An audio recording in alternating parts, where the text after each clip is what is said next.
حضرت اقبال فرماتے ہیں، اگر جہاں میں میرا جوہر آشکار ہوا قلندری سے ہوا ہے تو انگری سے نہیں۔ جوہر کہتے ہیں صلاحیت کو، آشکار ہونا ظاہر ہونا، قلندری قلندر ہونا، دنیا سے بے نیاز ہو کر صرف اللہ کی ذات سے متعلق ہونا، تو انگری امیر ہونا، دولت مندی۔ حضرت اقبال اپنی مثال دیتے ہوئے فرماتے ہیں کہ میرا جوہر دنیا میں نمایاں ہوا اور مجھے عزت و احترام کا بلند مقام ملا، تو اس کا سبب یہ نہیں کہ میرے پاس دولت زیادہ تھی، میں تو حقیقی معنی میں بے زر تھا، یہ سب کچھ مجھے درویشی اور خدا مستی کی بدولت حاصل ہوا ہے۔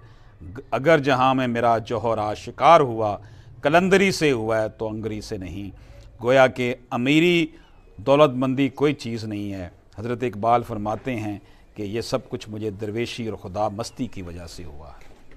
یہ جو تھی حضرت اقبال نے اس شعر میں اللہ تعالیٰ کی یاد میں غرق ہونے والے حوالے سے اپنی گفتگو کی ہے۔ اجازت دیجیے، اللہ حافظ۔